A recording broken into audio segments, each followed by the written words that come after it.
నమస్తే అండి, welcome to our channel. ఈరోజు మన వీడియోలో చిక్కుడుకాయలు అండి ఎలా చేయాలో చూద్దామండి. తాలింపు అంటాము మేము.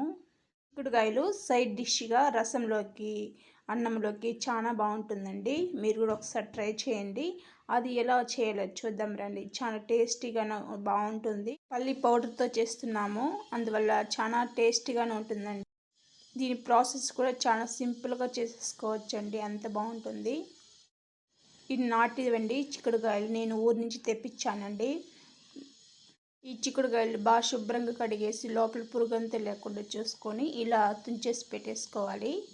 ఒక బౌల్ తీసుకోండి, ఆ బౌల్లో ఈ చిక్కుడుకాయలు వేసుకోవాలి. ఈ చిక్కుడుకాయలు మునిగేదాకా మనం నీళ్ళు పోసుకోవాలండి. నీళ్ళు పోసుకున్నాక మనం చేత్తో ఇలా ప్రెస్ చేసామంటే ఎంత నీళ్ళు కరెక్ట్గా సరిపోతుందండి. అలాగే 1 స్పూన్ దాకా కల్లుప్పు వేసుకోండి. కల్లుప్పు లేకపోయినా సాల్ట్ని వేసుకోవచ్చు. కల్లుప్పు అయితే బాగా పడుతుందండి కాయలకి. ఉప్పు వేసిన తర్వాత ఇలా స్పూన్లో కలుపుకోండి. ఒకే చోట కాకుండా అన్ని చోట్ల కాయలకు బాగా పడుతుంది ఉప్పు. ఇలా మీడియం ఫ్లేమ్లోనే మనం ఉడికించుకోవాలండి. హై ఫ్లేమ్లో పెట్టామంటే నీరంతా ఇరిమిపోతుంది, సరిగా ఉడకదు. చూడండి, కాయలు బాగా ఉడికింది.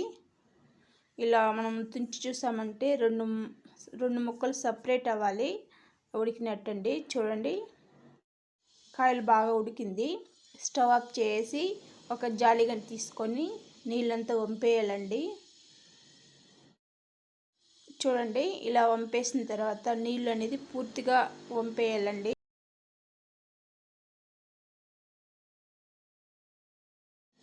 మీకు ఒక గింజ ఎత్తి చూపిస్తాను చూడండి, బాగా ఉడికింది చూడండి.